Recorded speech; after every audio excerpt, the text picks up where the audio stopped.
إن رحل مرتضى منصور فكلهم مرتضى منصور، وعودة إلى زمن الضحك الجميل. تحياتي لكل إخواتي وأخواتي الأهلاوية في كل مكان، يا رب تكونوا بصحة وبسعادة وفي أمان. الزملكاوي عمره ما يتغير، ونفس النسخة من مرتضى منصور بتظهر لنا مرة أخرى. ده محامي وده محامي، ده بيعمل إسقاطات وده بيعمل إسقاطات، ده بيدخل في مناطق شائكة وده بيدخل في مناطق شائكة، ولكن الضحك مستمر وربنا ما يقطع لهم عادة. عمر سليمان المرشح على رئاسة نادي الزمالك أو كرسي رئاسة نادي الزمالك طلع امبارح أو أول امبارح ومعاه ورقة: ده فلان طعن على فلان، فاروق جعفر طاعن على حسين لبيب، حسين لبيب طاعن على فاروق جعفر، ومش عارف مين طالع طاعن على أقرع أحمد سليمان أو أقرع سليمان هريدي. تخيل لما راجل زي كده بيسخر من واحد وقرعته في التلفزيون وعلى الشاشة، مش يسكت، لا ده كمان يكمل المثل ويقول لك: لا تاخد النصيحة من أقرع، لو ربنا بيحبه كان سابها له سليمة. يعني حاجة، يعني إسقاطات غير عادية على أحمد سليمان. وأنا الراجل ده بشفق عليه، يعني من بدري بشفق عليه، لأنه بياخد كمية تهزيء غير عادية. كان مرتضى منصور عامله مادة خام للسخرية بشكل يومي.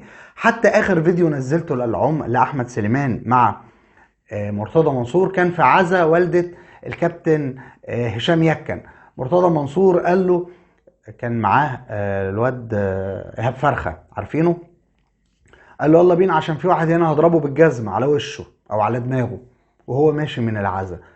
أحمد سليمان كان بينه وما بين مرتضى كرسي فاضي، يعني كان مرتضى قاعد كده وإيهاب فرخة قاعد جنبه وفي كرسي فاضي واحمد سليمان جنبهم ووشهم في وش بعض. فده كان وهو طالع راح ملقح بالكلام على احمد سليمان، واحنا نزلنا الفيديو وغلطنا مرتضى وبتاع، على الرغم ان انا ما بحبش احمد سليمان، يعني هو عشان نفس الشخصيه على فكره ونفس العجينه، والناس دي دماغها واحده. يعني يطلع يقول لك: احنا مش هنقسط غرامه كهرباء، ده امام عاشور الباب نادي الزمالك اتقفل في وشه، وانا ما اعرفش اتقفل ازاي، ما هو كان بيلعب في النادي الاهلي، ومع ذلك يعني بيحب يغازلوا السوشيال ميديا. طيب ما تيجوا نطلع ونسمع ونشوف الفيديو من عمر هريدي ونرجع نكمل الفيديو بتاعنا.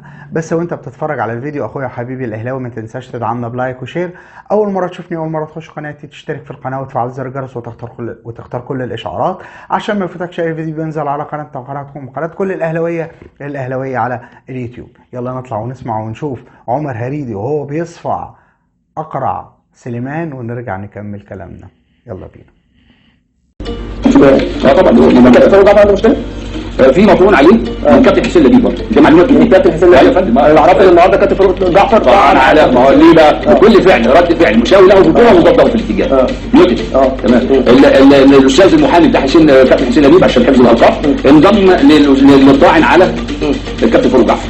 تمام. فكان من الكابتن فاروق جعفر انه جه رفع الدعوه وتحدد لها جلسه الايام القادمه طعنا على مين؟ على الكابتن حسين لبيب. ده لان ما اتصل به علم النهارده عليه. استاذ عمر، انت بتشوف مين المنافس المباشر ليك على مقعد الرئاسه؟ اكمل الجزئيه دي وهقول لحضرتك. انا مش عارف، انا عمال كل ما اسال تقول لا لا معلش الحته دي عشان الناس. انا جمال الاستاذ اسمه جمال عبد الكريم المحامي، عضو نادي الزمالك. اوكي. ده النهارده جابوا لي المحامين عنده المكتب الطعن. طاعن على مين يا فندم؟ على مين؟ على في الاعضاء. طاعن على مصطفى سيد عبد الخالق، محمد ممدوح الماوي، هاني شكري، هشام نصر سليمان، اقرع سليمان عفيفي، عفوا كابتن احمد سليمان. كابتن احمد سليمان معلش، هو المثل حتى في الانتخابات يقول لك لا تمشي الاقرع ولا تاخد منه نصيحه، لو ربنا عايز الصوره معاك كان خلاها له صحيحه. انت ليه شايل قوي كابتن احمد سليمان؟ لا يا راجل ده بحبه، ده حبيبي. اصلا بص، هو بص كابتن احمد سليمان ضحى تضحيه كبيره جدا لما كان مرشح رئيس، والراجل آلة من الصالح العام، وتنازل بعد يعني عن درجه قائمته ودخل في اي الكابتن حسين لبيب كعضو. ده يعني نوع من انواع التضحيه كبيره جدا. تضحيه حضرتك في نادي الزمالك؟ طبعا. لا ده راجل محترم، دي حاجه تتحسب له. طبعا.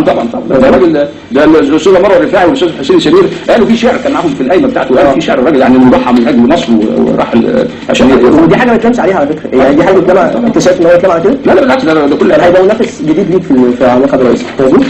والله اسالوا الساده الاعضاء، لانه كان التصويت العقابي هو عنوان انتخاباتهم.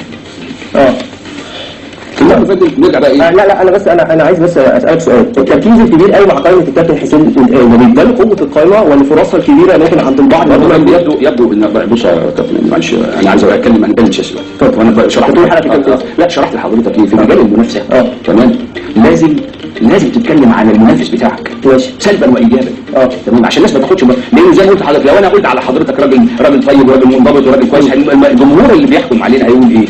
تمام بس هيقول لك طب ما تسيبه يكمل اذا كان هو كفاءه اداريه وقدرات ماليه لكن انا النهارده حضرتك بفند الشخصيه مش بنام من الشخص خلي بالك بفند الشخصيه وليس انام من الشخص ده واحد بفند البرنامج المقدم ببرهن على انه الناس دي فين اسمع كلامك اصدق اشوف امور استعجب تمام قيل لنا في البدايه وقيل للجماهير نادي الزمالك انهم مدعومين من كبار الشخصيات في الدوله المصريه قيل لنا في البدايه انهم يعني جاءوا يحملون الخير كما لو كانوا اعضاء في الاخوان المسلمين نحن نحمل الخير اليكم قيل لنا ان مبالغ ماليه ستضخ في صندوق الزمالك قيل لنا ان احنا بندفع مرتبات قيل لنا كل الكلام ده يعني اسمع كلامك اصدق اشوف امورك استعجب.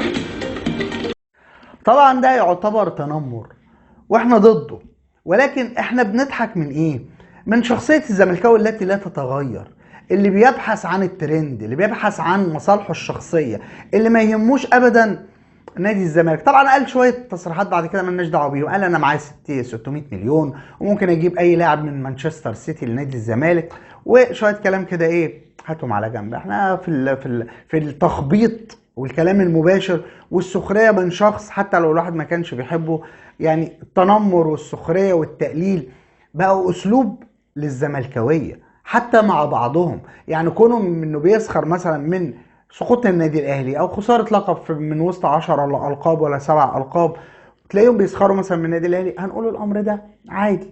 لكن تسخر من شخص مرشح كان في قائمه وساب القائمه وراح قائمه تانية وتربطات وتظبيطات، ولكن المشكله والطمه الكبرى ان هتبقى دي سياسته. يعني لو عمر هريدي ده بقى في يوم من الايام رئيس نادي الزمالك هتلاقي نسخة معدلة من مرتضى منصور، ده محامي وده محامي، ده اسلوبه زي ما حضراتكم سمعتوا وده كان اسلوبه زي ما حضراتكم عارفين. ولكن عمر هريدي قرر انه يبدأ الجيم من بدري ويبدأ السخرية والتقليل من الاخرين من بدري، في كلامه كله اسقاطات. يعني حتى لما بيشكر فيه احمد سليمان ده كله اسقاط وتريقة، مش بيشكر فيه فعلا، لا ده هو بيسقط عليه على مواقفه وبيعمل اسقاطات على اسلوبه وعلى فدي البدايات مع عمر هريدي. احنا لو تناولنا كل مرشح على حده هتضحك ضحك السنين.